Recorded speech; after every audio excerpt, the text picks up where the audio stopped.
So verse 2, it says, for example, by law, a married woman is bound to her husband as long as he is alive. But if her husband dies, she is released from the law of marriage.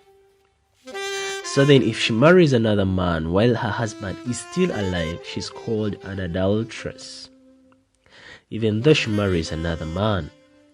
So my brothers, you also died to the law through the body of Christ, that you might belong to another, to him who was raised from the dead, in order that we might bear fruit to God. For when we are controlled by the sinful nature, the sinful passion aroused by the law, we are at work in our bodies, so that we bore fruit for death. But now by dying to what was once bound us, we have been released from the law, so that we serve in the new way of the Spirit, and not in the old way of the written code. Father God, I thank you for this word. And I know that, Father God, we are going to share and you're going to be blessed. Okay. So, we've read the word. And that's the verse. Those are the words those are the verses you're going to stand in throughout all this sermon or throughout all this preaching. There is one thing I've realized over time, that the whole world runs on what we call principles and the laws. How?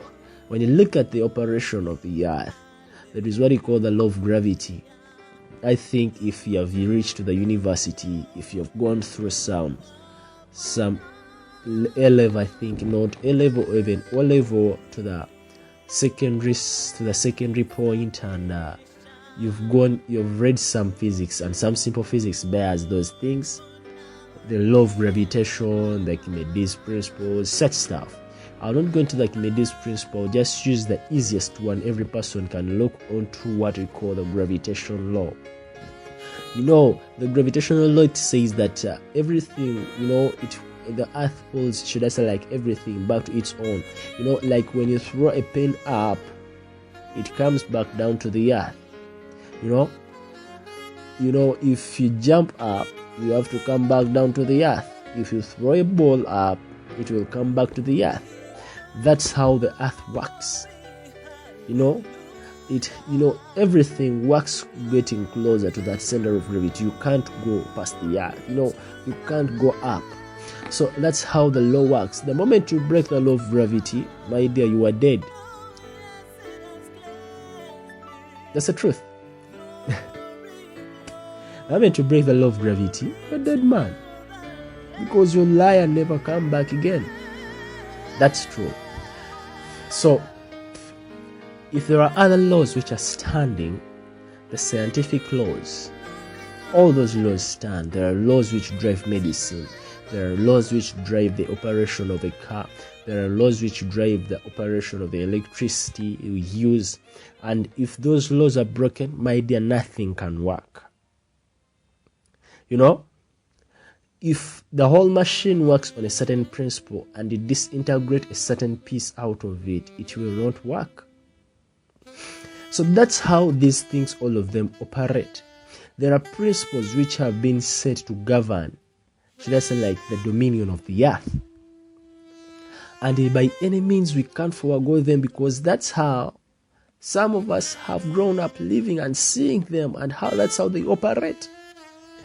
But I've come to tell you something very different.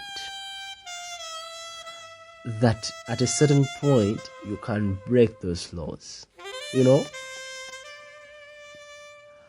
All of us, we've seen the scenarios where we say that no person can move on water. No person can move on water.